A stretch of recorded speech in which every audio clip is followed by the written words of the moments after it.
Thank you very much. Did you hear what the cow said to the farmer on a cold winter morning? Thanks for the warm hand. Anyway, it's going to get better, so don't panic on me. I start small. Nice to see all of you. How many of you have never seen me before? This is your first time? Oh, wow, most of you, okay. I keep thinking for sure I'm more famous than that, but, you know, that is the truth. I'm delighted to be here. Been looking forward to it for a long time. And it's nice to be back. You know, I was here not too long ago. It's nice to be invited back. It says something when you're invited back. It doesn't say everything, but it says something. Maybe it says, let's give him one more chance, right? See if he can get it right this time. But I'm delighted to have all of you here. We're going to spend the day together. I feel two major responsibilities, and I'm sure you can guess what those are. Number one is to make sure you get your money's worth, right? When you shell out your cash, especially these days, you want to make sure you get full value for the money you spent. And I know the tab for the seminar was not that much. Pretty modest fee to get in. Most of you, your tips for the week, right? So it wasn't that much. But I want you to be able to say when you walk out of here today, it was worth my money. But my biggest responsibility is to make sure you get your time's worth. And the reason I say that is because time is more valuable than money. In fact, you might start your notes with that. Time is more valuable than money. You can get more money, but unfortunately you can't get more time. If somebody asks you to spend your money, that's pretty easy, right? We live in America. We're wealthy. So the money's not the problem. But what if somebody asks you to spend a day, right? You got to think that over carefully. And I know you did. I wouldn't waste one of my days, not for anybody, not for anything. Once I understood how valuable they were, I don't waste any. But to make an investment like today of your money and your time, I appreciate that. Today's going to be costly for me. It's going to cost me one of my days to be here, right? And some money, of course. But, you know, I don't need the money. I take the money, but I don't need the money. But guess what I do need? The time. So I'm here not to just joke with you. I'm here not to just tell some funny stories and give a performance and walk away. I'm here to give you some value, and I want to make it worth your time. I'm going to invest a day. You're going to invest a day. Let's get the most out of it and see what we can walk away with today. Anyway, for you that have not seen me before, just very briefly, let me just tell you my story. I grew up in Idaho, farm country, southwest corner of Idaho. In fact, my father still lives on the old homestead where I grew up. He'll be 89 his next birthday. He still hasn't retired. I'm proud of my dad. He's never been ill. He's really something. I'm trying to get him to retire this year, 88. I'm telling my father, what a good year to retire when you're 88. And he says, hey, talk to me in 10 years, right? I might be ready. But anyway, I went to high school. I graduated. I went to college 1 year. Halfway through my second year of college, I decided I was smart enough, so I quit. One of my major mistakes. I should have stayed in school. But I thought, heck, you know, I'm smart enough to get a job. That's what life's all about, right? Get a job, pay your bills, work hard, stay out of trouble, keep your fingers crossed, hope for the best. And I figured I was at least prepared to do that. So I quit college and went to work. A little while later, got married, got my little family going, and I'm out there doing what I thought was the best I could. But about age 25, I'm starting to struggle. I've purchased a little more than I can conveniently pay for on time, and the creditors are starting to call saying, hey, you told us the check was in the mail. What's the deal? And I'm getting embarrassed by that. I'm also embarrassed, big mouth me, with all the fancy promises I made to get married. I'm way behind on those promises, and I'm getting discouraged, wondering what to do. And I thought, well, maybe I should go back to school, right? 1 year of college, pretty short on an application. But, you know, tough to go back to school, right? Especially when you got your family going. Time to stay is when you're there. So I discounted that. I thought, well, if I, you know, had my own business, that would be the way to go.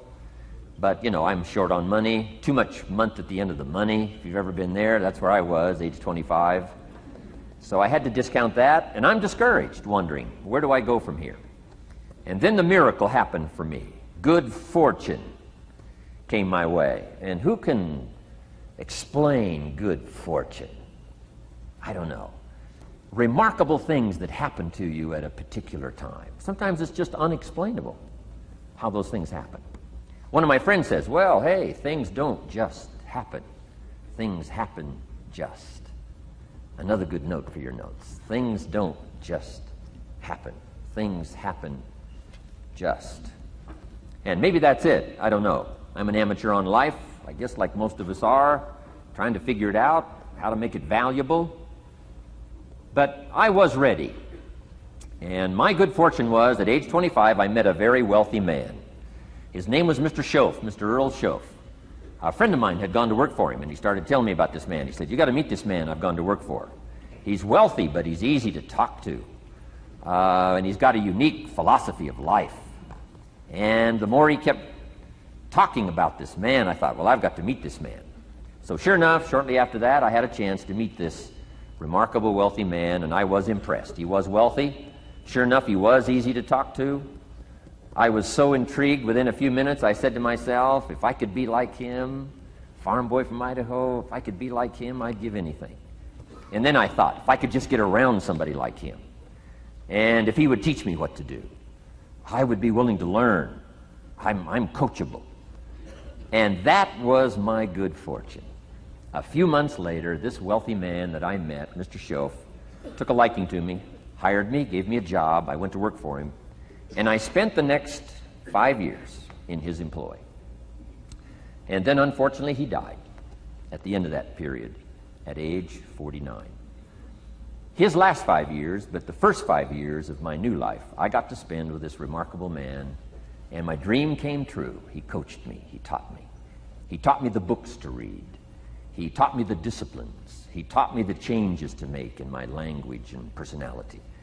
And the things he shared with me during that 5 years literally changed my life, turned my life around, changed my income, changed my bank account, changed my future, changed everything.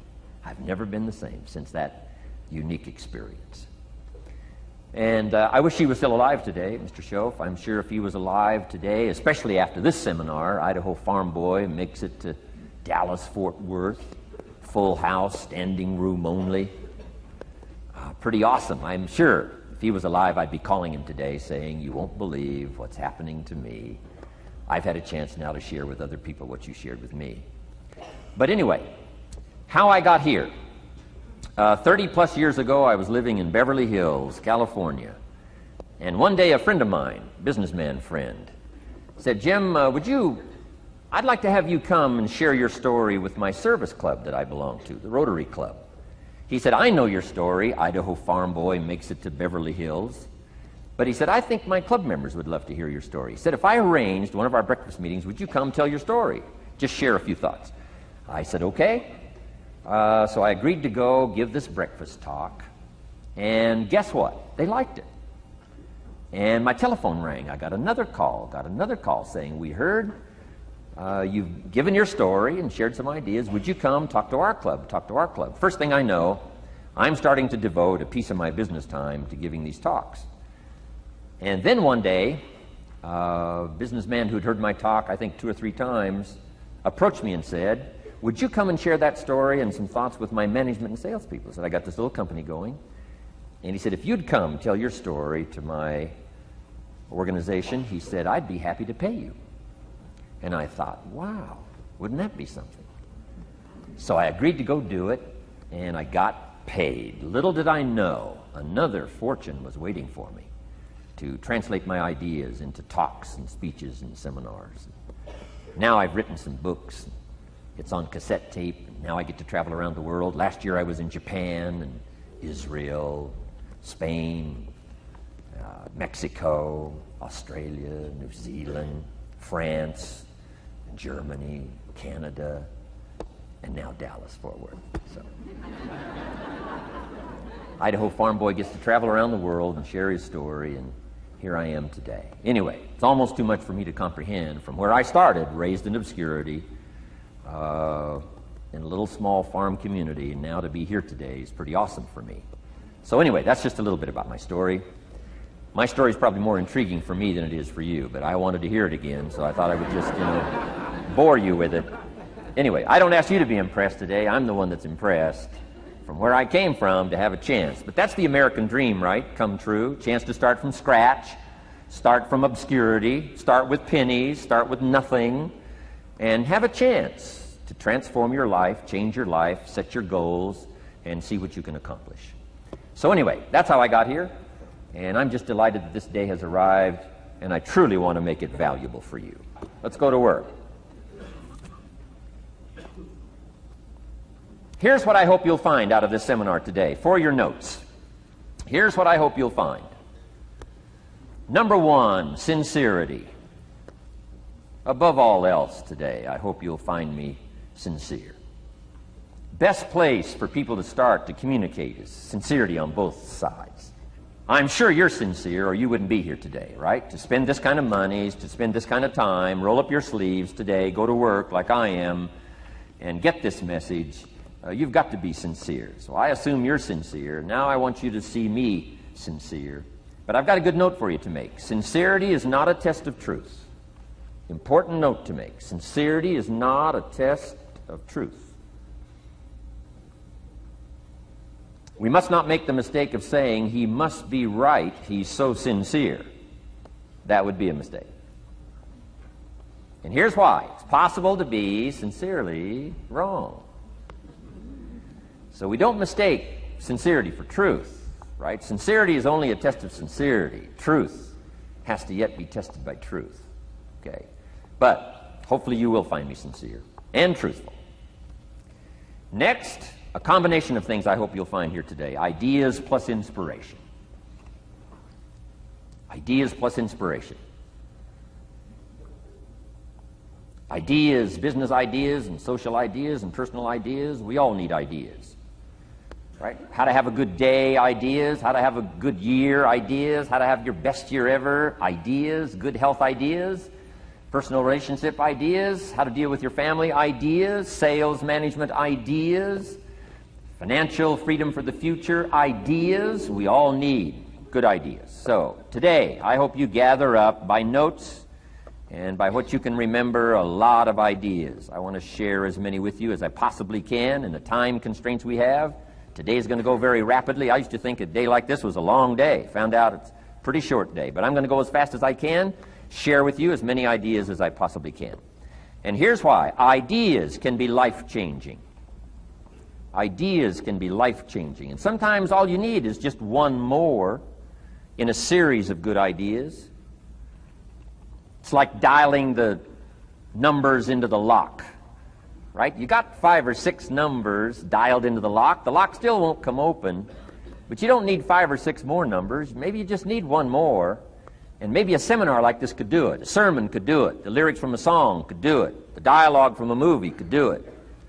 Conversation with a friend might do it. That one last piece you need, number. Dial it into the lock, that's it. The lock comes open, there's the door for you to walk through. And maybe this seminar today could furnish that for you. One more idea. I know you've come with a lot already. Sometimes we get the impression, I used to have that I only had this much going for me and I needed this much. Usually not true. And I'm sure not true of this audience, where I find you today, as well dressed as you look today. As fine as you are sitting here today, it isn't that, you've got this much going for you and you need this much. I would assume you've got this much going for you and maybe all you need is just a few more thoughts, ideas, to furnish you some ways and means to turn your life into the dream you want it to be. So, ideas. The seminar is going to be loaded with ideas. I want you to take good notes. But here's what else I hope you'll find here today, and that is inspiration. And who knows the mystery of inspiration? Why some people are inspired and some are not? You were inspired to get here. Some were not. Who knows the mystery of that? I don't know. How come you made it? The rest of them didn't make it. We don't know what that mystery is. Some people turned it down. Some people said it costs too much. Some people said it's going to take too much time. Some people are too busy. Right? A lot of different excuses why some are inspired to take advantage of something that comes to town. Others pass it up. We don't know the mystery to that. Here's what I call it. Mysteries of the mind. And I just leave it at that. Some things I don't try to figure out. I take the simple approach now. right? Some people do and some people don't. I mean, that's about as profound as my philosophy is. Some buy and some don't buy. Some go for it and some don't. Some change and some don't. And if you've been around for a while, you can usually work out the numbers, right? Out of 10, 3 do, 7 don't. Whatever business you're involved in, pretty soon you got this ratio going. The ones that do, the ones that don't. And you say, well, why don't the ones that don't, how come they don't? We don't know. I just leave it as a mystery. I used to try to understand all that. I just take the simple approach now. The guy says, this happens to me, this goes wrong for me, and all this stuff goes wrong for me. How come all this stuff happens to me? I say, I don't know, beats me. The best I've been able to figure out is those kind of things always happen to people like you. I mean, right? That's the best I got. I don't know. I'm an amateur on this stuff. What do I know? So, just take the simple approach, right? That's how it is. Who knows? Interesting story says, the day the Christian church was started. Now, I'm an amateur on the Bible, but best account I can remember, the day the Christian church was started, a magnificent sermon was preached. Great presentation. And if you're a student at all of good communication, it was one of the classic presentations of all times. The sermon, the first day the Christian church was started.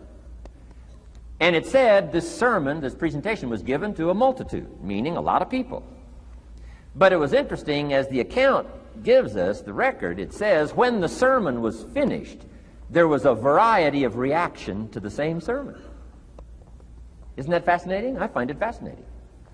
It said some that heard this presentation were perplexed. And I read the presentation, sounded pretty straightforward to me. Said, why would somebody be perplexed with a good, sincere, straightforward presentation? Best answer I've got. They are the perplexed. I mean, what other explanation is there? It doesn't matter who's preaching. Right? It said some that heard this presentation mocked and laughed, made fun of the presentation. I thought, hey, this looks pretty sincere to me. If you give a sincere, honest presentation, why would somebody mock and laugh? Easy explanation. They are the mockers and the laughers. What else would you expect them to do? Right? I used to try to straighten all that out. Say, well, they shouldn't do that. I don't do that anymore. I've got peace of mind now. I can sleep like a baby, not try to straighten all this stuff out. I used to be so naive. I used to say, well, liars shouldn't lie. See, how naive can you be? Of course they're supposed to lie. That's why we call them liars. They lie. They lie. So I don't straighten this stuff out anymore. Anyway, it said some that heard this magnificent presentation didn't know what was going on. And they're usually easy to spot. They're usually saying, what's going on, right? I mean, they don't know what's going on. But interesting, right? A variety of reaction to the same sincere, honest presentation. Now, it also says, in wrapping it up, some that heard the presentation believed. And I think that's who the speaker was looking for, the believers. Interesting. Now, it said the number of believers was about 3,000. So, a pretty good first day. 3,000. I've had some first days, but I never had 3,000. But anyway, 3,000 were believers. And that's, the speaker was looking for the believers out of this multitude. And that's about as close as we can come to understanding the mystery. Some believe, and some mock, and some laugh, and some are perplexed, and some don't know what's going on. And you just have to leave it that way. Why? Because that's the way it's going to be. The way to be brilliant is to find out how it's going to be and then say, here's how it should be. I mean, that's how you become brilliant. So, anyway, who knows the mystery? I call it mysteries of the mind. We don't understand. But I don't try to change it anymore. On this particular story, as far as we know, they didn't have classes after the presentation to try to de-perplex the perplexed. I mean, as far as we know, they left them perplexed. They left the mockers mocking. They let the laughers laugh. I mean, they didn't come back and try to straighten all this out. You say, well, how can you build a church? Well, make another presentation, and you'll get some believers and some mockers and some laughers and some who don't know what's going on. So that's about the best we can do. So, but I'm glad I've got the believers here today. You believed enough to shell out your cash and part with your time and some of your effort and energy, and I appreciate that. So, hopefully you'll find some inspiration here today. All right? To get the most out of today, a couple of more notes. Number one, be thankful. That's a good way to capture the most of a day like this. Be thankful for what you already have. That shouldn't be any problem in America, being thankful. Everything we need is available in America. Everybody wants to come here, right? The last time I was here, that little presentation I gave, everybody wants to come here, America. People haven't plotted and schemed the last 40 years saying if I could just get to Poland, everything would be okay. No, everybody wants to come to America. Why? Everything's available here. All the books you need, all the sermons you need, all the churches you need, all the schools you need, all the instruction you need, all the inspiration you need, all the capital you need, all the markets you need, all the challenge you need, all the information you need, all the seminars you need. Everything's available here. This is America. So number one, let's be thankful for what we already have. Thanksgiving does this. Opens up the doors, opens up the windows, opens up the channels. Thanksgiving for what you already have. I did a seminar one weekend up at the ranch, up at Clear Lake. Got a lodge up there. Nice setting, high valley, high serenity ranch. For the weekend, Friday evening, Saturday, Sunday. People drove in from around California. I got there late Friday afternoon. Everybody had pretty well already gotten there. I couldn't believe the parking lot. Continentals and Eldorados and Mercedes and Cadillacs and unbelievable. Ferrari, one Rolls Royce, unbelievable. I walked in, good-looking crowd about like this, sitting there ready for the weekend seminar. My opening remarks were, ladies and gentlemen, I think the rest of the world would find it strange that we have all come here this weekend to try to figure out how to do better. Right? I think the rest of the world would say, I don't understand. Guy in his Rolls Royce saying, I got to get to the seminar, find out how to get another one of these Rolls Royces. Unbelievable. Anyway, let's be thankful. Here's what locks up the doors and the channels to receive more: cynicism. That locks you away. That prevents you from learning more. Being a cynic about the past and the future, a cynic about the marketplace, cynical about the people, cynical about the institutions, cynical about the setup, cynical about yourself, cynical about your chances. See, that locks away all the chance for stuff to flow your way. So, good advice, I think, today. Start off, be thankful. Here's number two, listen well. And that's going to be a challenge today. I understand that. Seems like most of, our life is still going on outside these four walls, right? Most of our life seems like it's all, continuing out there. Family and business and associates and market and economy and whatever else is happening in the midst of your life. And to sort of, pull your attention from what's going on out there and put it in here for just a few hours, I know is a challenge. But do the best you can, listen well. And here's the last one, take good notes. Be a good student today. Take some good notes. I've not come to entertain you. As you can tell by my opening joke, right? I would not make it in Las Vegas. So we don't have a dog and pony show today, no entertainment. But I do have some ideas. Take some good notes. Somebody showed me the other day notes that they took about 21 years ago, attending one of my seminars out in Los Angeles. He said, I still use these notes I took 21 years ago to help me in my business, relationship with my family. So I'd like to have these notes that you take today become that valuable for you. Then it would be worth me making the investment to come and spend a portion of my life, my time, my energy here. And I want this investment I'm making here today to pay off. And one of the ways it can pay off for me is for you to take good notes and then go away and use whatever makes sense. Because what I feast on coming back around is the stories out of this audience today. Sure enough, 6 weeks from now, 6 months from now, 6 years from now, somebody's going to, by phone, by letter, by personal contact, walk up to me and say, the things you shared that day got me thinking.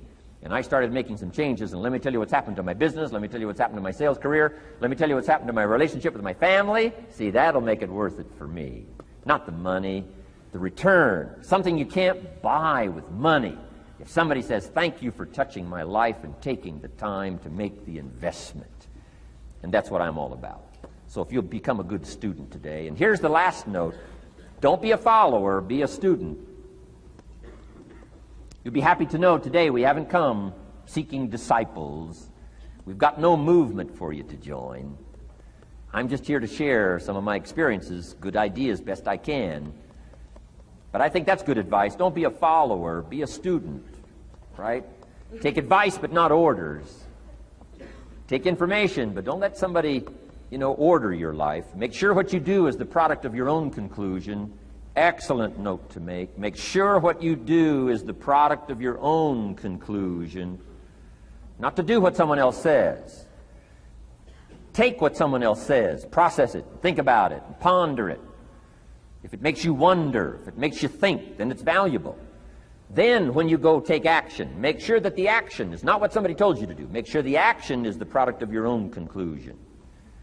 If you'll follow just a little bit of those simple guidelines, I'm telling you, the learning process can be speedy, swift, powerful. Your learning curve can go up, and then applying it to your business, your life, your family, conversations, equities of all kinds. You'll find some progress like I did that first 5 years when I met a teacher willing to share with me, turned my life around. Progress I couldn't believe happened for me. Okay, let's get started. I want to review, I was here last time and we talked about the 5 major pieces to the life puzzle.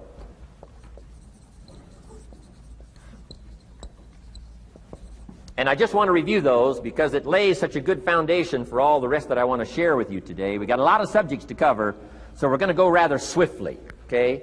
Put on your mental track shoes here and run with me today, because I'm going to deal mostly in concepts. Expect you to, fill in a lot of the details, because I've got a lot to share. I want to get through it all. But let's lay this foundation again of the 5 major pieces. Happens to be the title of my latest book. But I think it is so valuable in laying a foundation. It's some of the things I learned between ages 25 and 30. The teacher who taught me so well. He dealt in these fundamentals, we call these fundamentals. We call these basics. Basics for sports, fundamentals for your business, fundamentals for the way you deal with your family, a few simple things. Few basic things that if you practice every day can make all the difference in the world, how it works out. I boiled it down to 5 major pieces to the life puzzle. Let's just review those. Number 1 is philosophy. Philosophy, as I taught the last time I was here, philosophy, in my personal opinion, is the major determining factor in how your life works out. Philosophy, the major determining factor in how your life works out. Philosophy. To form our philosophy, you got to think. You got to use your mind. You got to process ideas.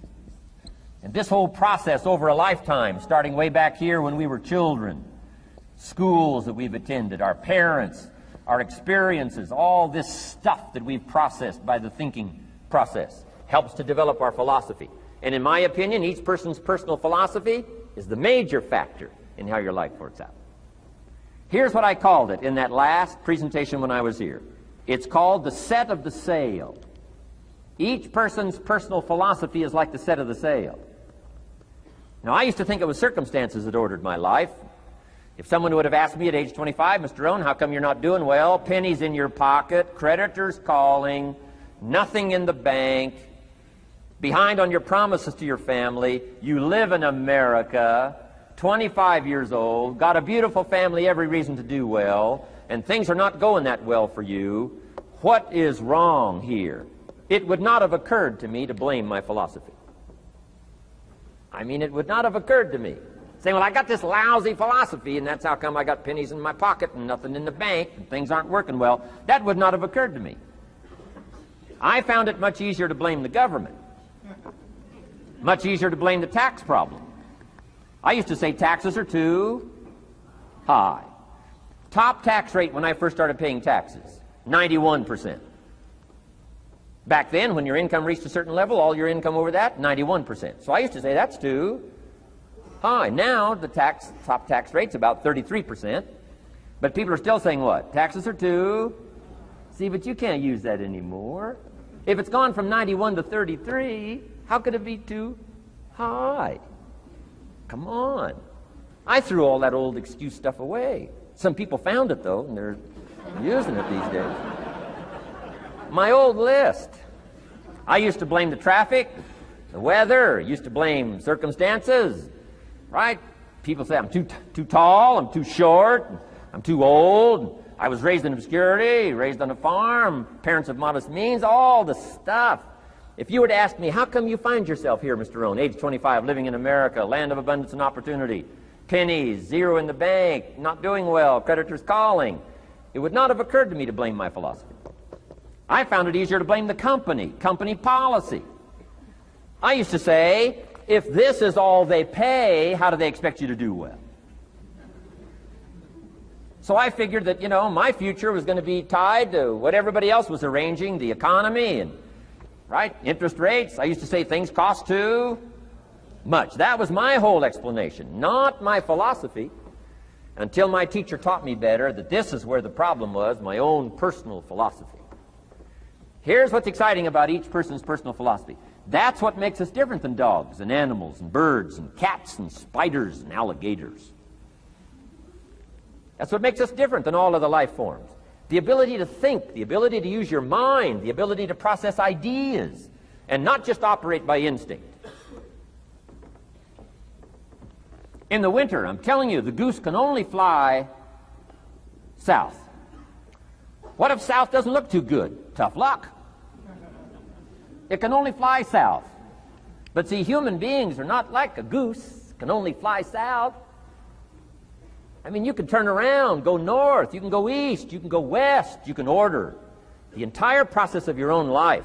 And we do that by the way we think. We do that by exercising our mind. We do that by processing ideas and come up with a better philosophy, a better strategy for our life, goals for the future, okay? Plans to achieve those goals. All this comes from developing our philosophy.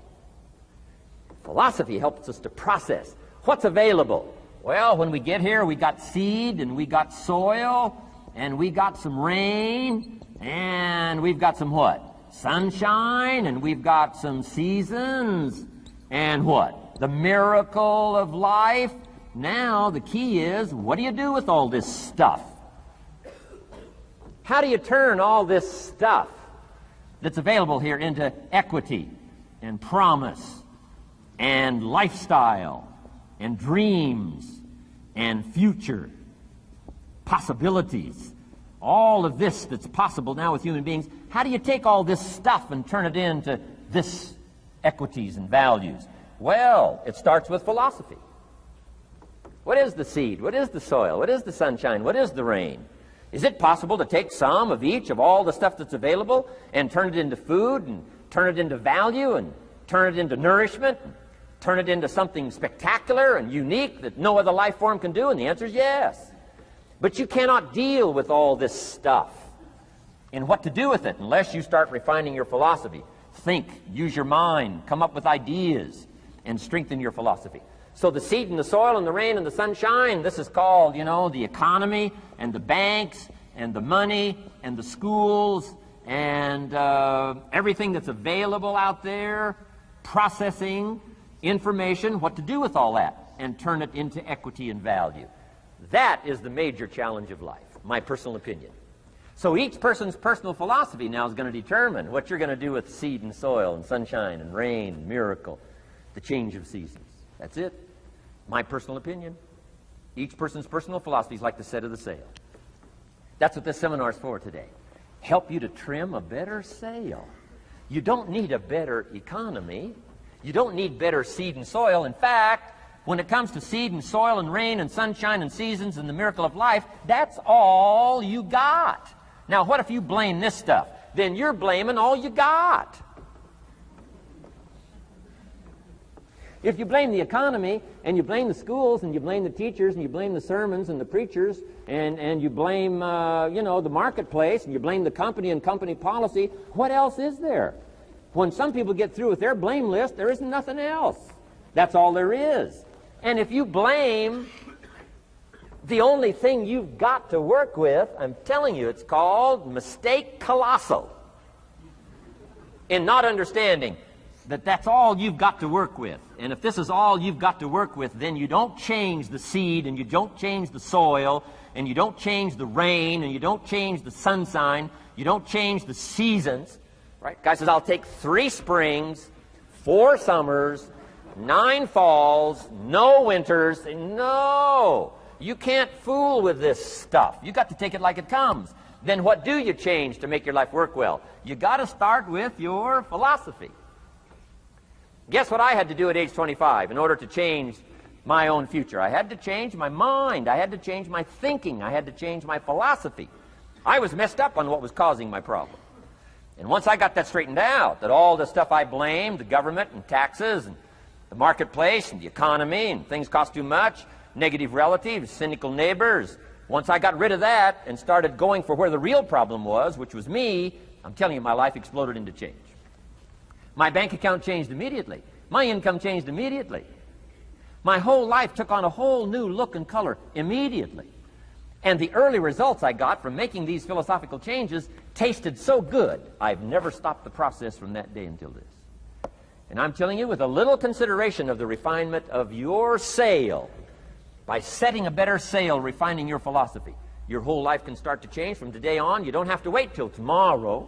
You don't have to wait till next month. You don't have to wait till spring. You don't have to wait till 93. You can start this whole process immediately. I recommend it. Now, some people do so little thinking, they don't even have their sail up.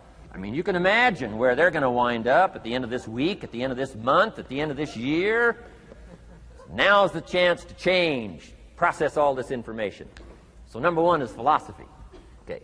And we dealt with all that, where we get ideas from personal experience, from other people's experiences. I don't want to get into all those details because we covered that the last time I was here. But philosophy, that's number one, my personal opinion. Each person's personal philosophy. Here's the definition of success and failure. Just make this note. Here's failure. A few errors in judgment, repeated every day. Now, you can automatically assume, Mr. Rohn, I say, I can understand that. A few errors in judgment repeated every day. For 6 years?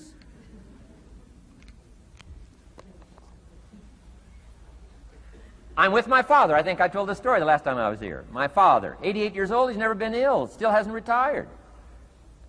Not long ago, midnight, we're getting ready to go to bed. We've drilled a new well, got some extra water, got some more acres going. He's all excited.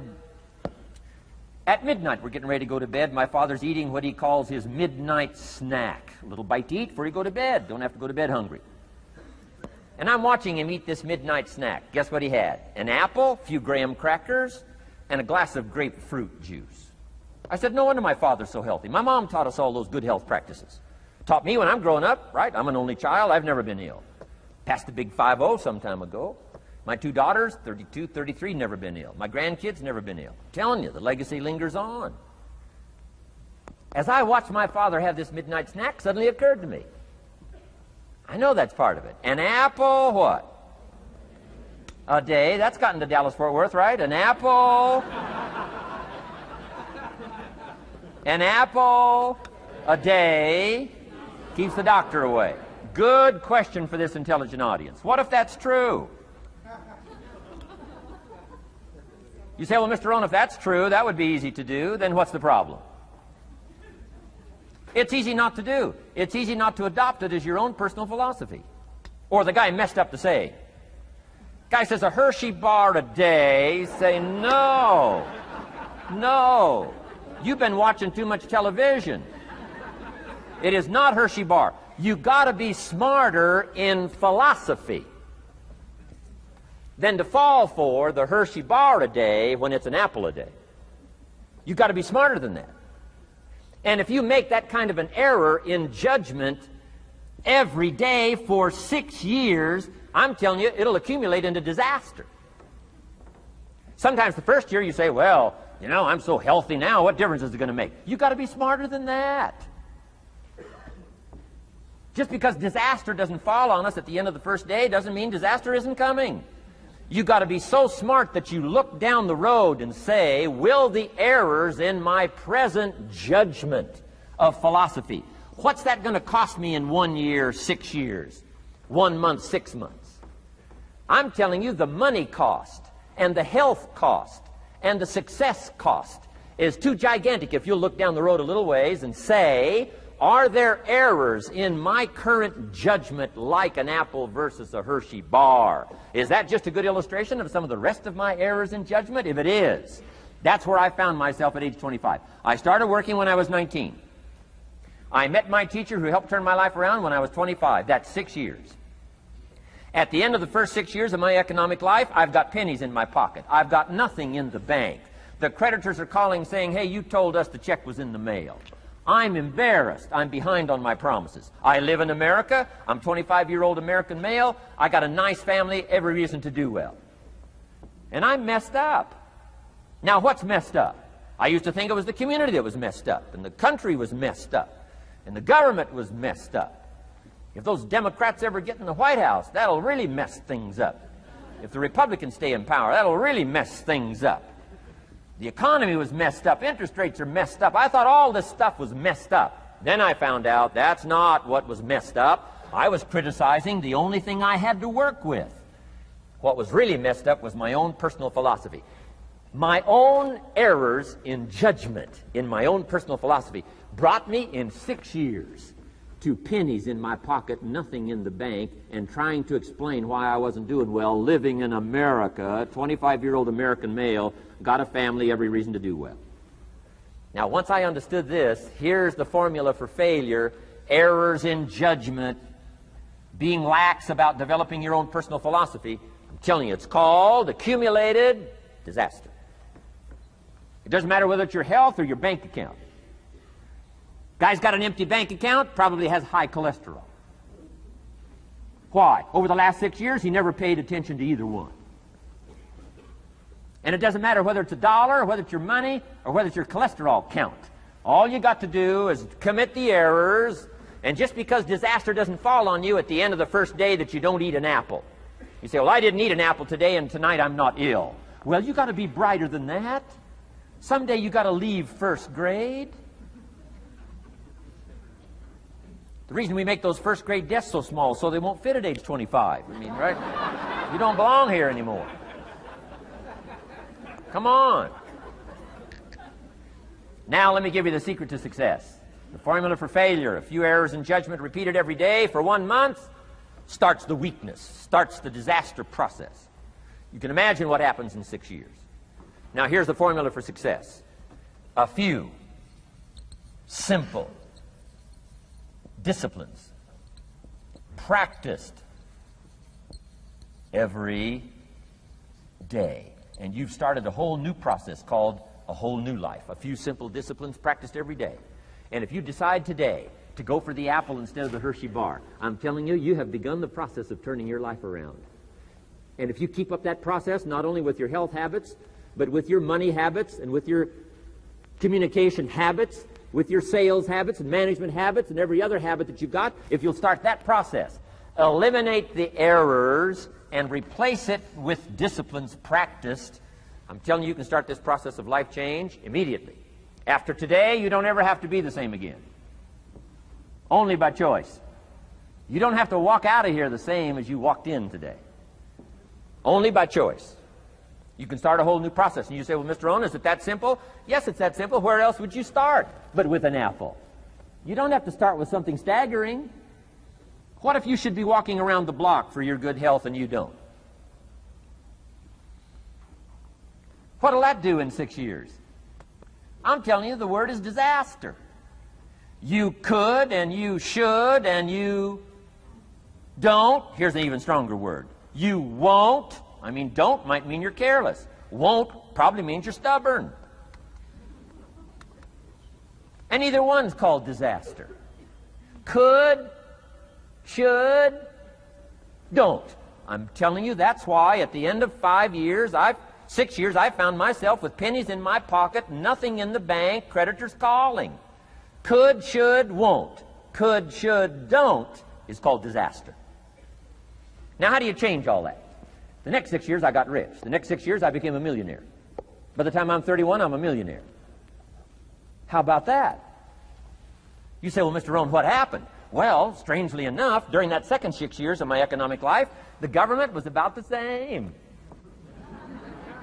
I'm telling you, taxes were about the same. My negative relatives were the same. I'm telling you, the economy was about the same, and prices were about the same, and everything else was about the same.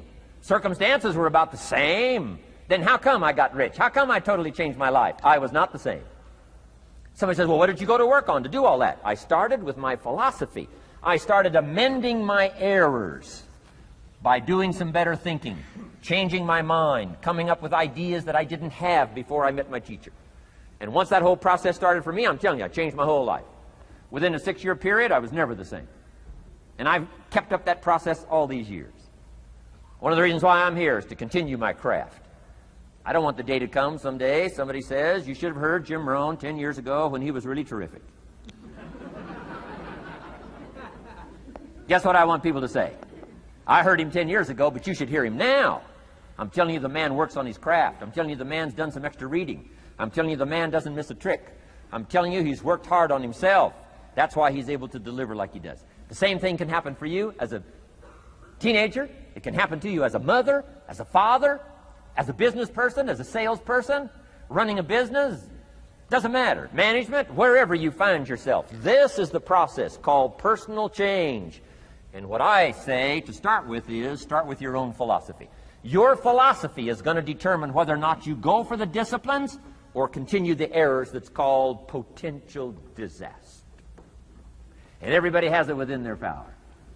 Well, it was so happy for me to find out at age 25, Mr. Shoaff said, Mr. Rohn, you don't have to change countries. But you do have to change philosophy.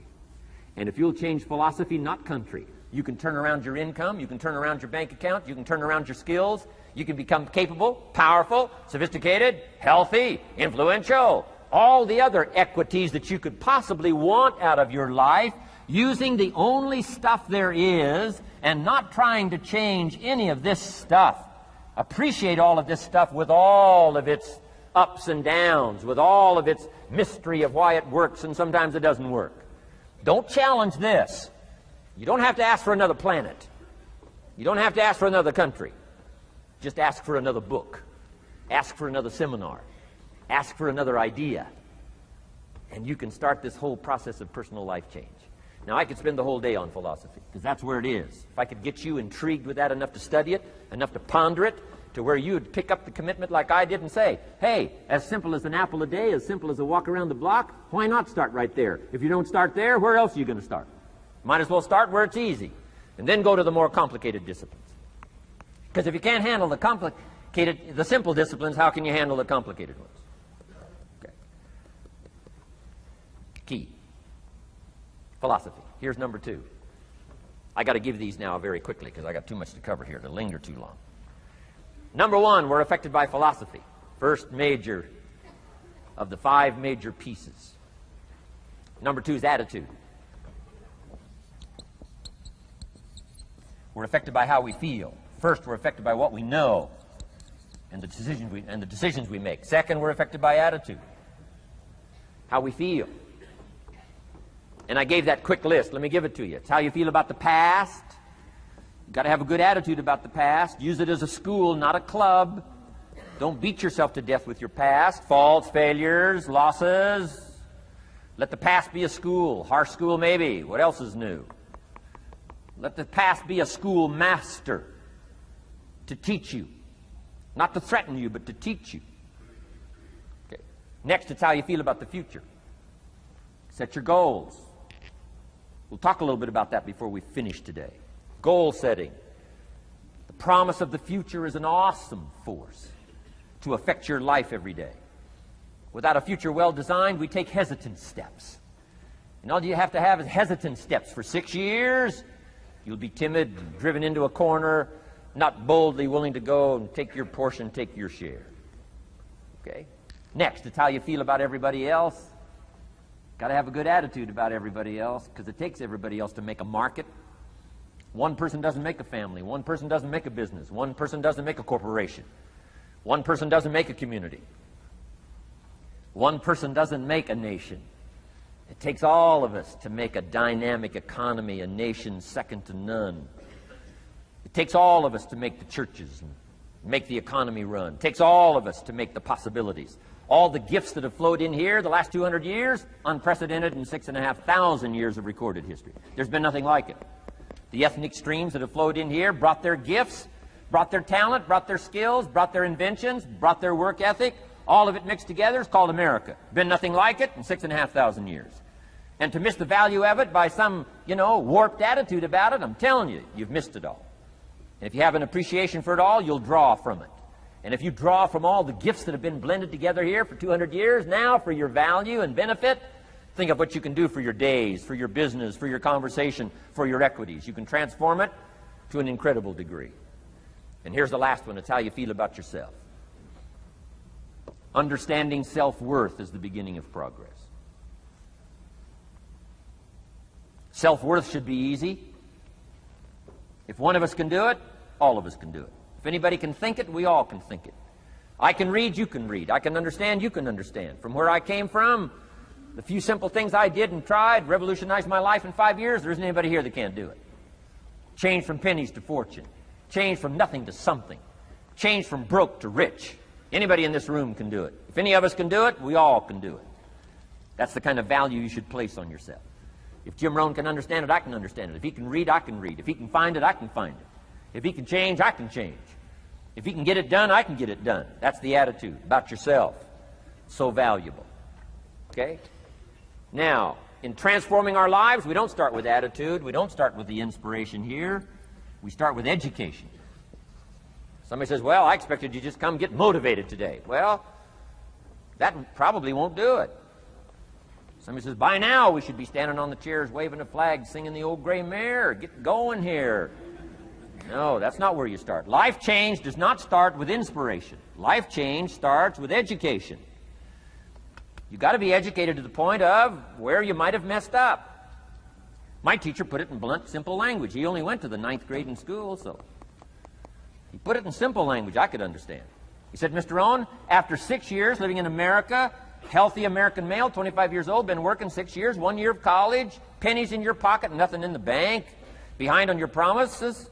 Shoaff said, I just got one simple explanation for that. You've messed up. Now, I could understand that kind of language. Substitute a Hershey bar for an apple means you've messed up.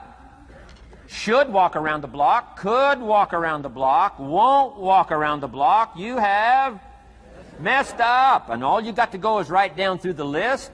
Don't need some teacher to come by and tell you. Be your own best teacher saying, hey, let me make a list of some places I've messed up. Because if I let this down, that probably affects the rest. And the answer is, that's true. So we don't start with inspiration. We start with education. Somebody says, well, just motivate this guy. He'll be all right. Just motivate him. Get him turned on. Probably not. If a guy's an idiot, you motivate him. Now you got a motivated idiot. No, he won't be all right. So we start with education. What's the first education? If it isn't going well and you live in America, you have messed up. You don't need to change countries. You say, well, the country's messed up. That's like cursing the soil and cursing the seed and the sunshine and the rain, which is all you got. Don't curse all you got. When you get your own planet, you can rearrange this whole deal. But this one, you got to take like it comes.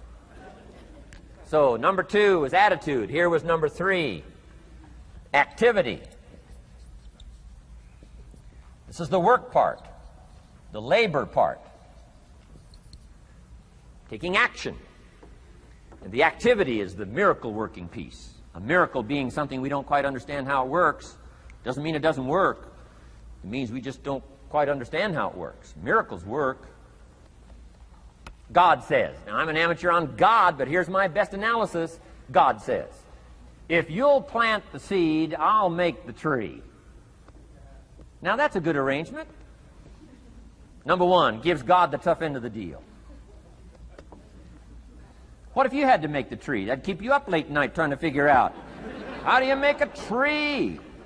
Say, no. I'm telling you, the mystery and the miracle of this stuff has already been set up. God says, I got the miracle going, I got the seasons going, I got some sunshine and some rain, and I'm God.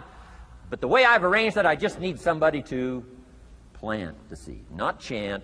In California, they're trying to chant to get this stuff done. Forget this California stuff. You don't have to rub a crystal and sleep under a pyramid. This stuff's too easy. Getting rich is too easy. Changing your life is too easy. Forget all that. Right? Massive bombard, affirmation, forget all that. My opinion. Ocean waves and seagulls? Come on, this stuff's too simple. Just simple, easy stuff. But if you neglect it, that's how it piles up year after year. But if you're willing to straighten it out, and here's one of the keys. It's called activity. It's called disciplines. Turning wisdom from your philosophy and inspiration, the strengthening of attitude and faith and courage, commitment, and all this stuff that comes from attitude. If you're willing to take these two qualities, philosophy and attitude, and invest it into activity, you can have a miracle. Anything short of that, no miracle. Wisdom doesn't perform a miracle. Attitude doesn't perform a miracle. The only thing that performs a miracle of increase called equity is called putting wisdom and attitude into discipline, into labor. And this labor now can perform a miracle. And here's the two parts to the labor. One, do what you can. Number two, do the best you can. Can't give you better advice than that. Number one, do what you can. You just got to go home and make a list after today. And here's the question to ask as you make this personal list. What am I not doing that would be easy to do? That could greatly change my health, my wealth? What am I not doing I'm neglecting that would be easy to do?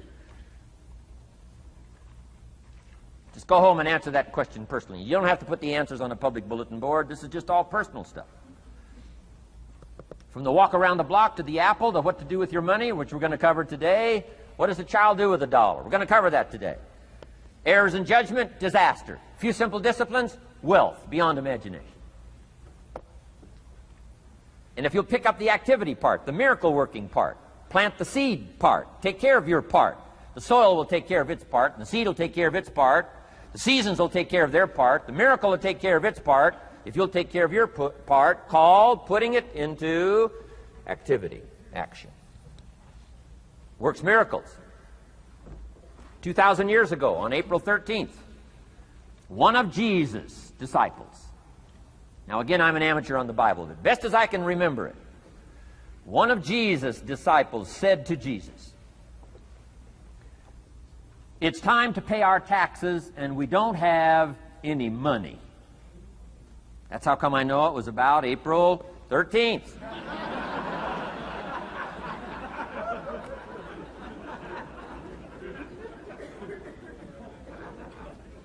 To this statement by his disciple, Jesus said, best as I can read the record, Jesus said, "No problem." Now, why could he say no problem? Well, word has it, he was a miracle worker. Word has it, if you're a good student of history, word has it, he was a miracle worker. If you handed a problem to a miracle worker, what would he be inclined to say? No problem. You got to hang out with folks like that. I belong to a small group like that. We do business around the world. You hand these guys a problem, they say no problem. What? How many books would they read to solve it? Many as it takes. How early would they get up? Early as it takes. How much information would they get? Much as they needed. So it's what? No problem. You got to hang out with folks like that. Jesus said this will be no problem, the tax thing. He said to his disciple, it's simple. Go fishing. Wow.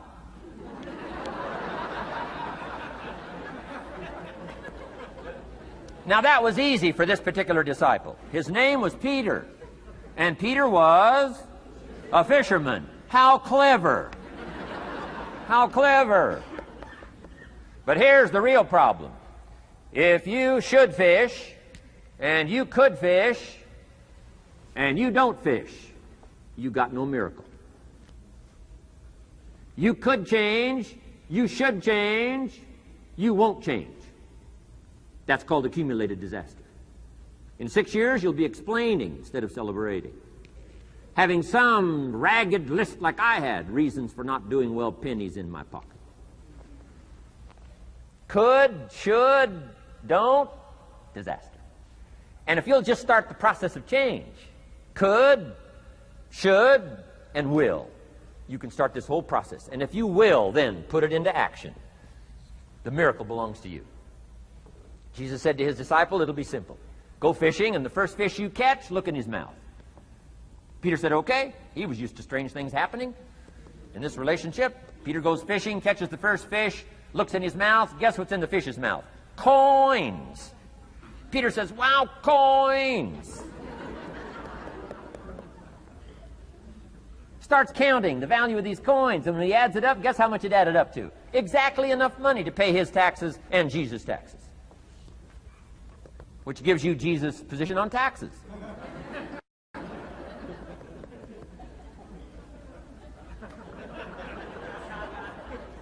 Okay. Now we call that what? A miracle, only because we don't quite understand how it works. It doesn't mean it doesn't work. It simply means we don't quite understand how it works.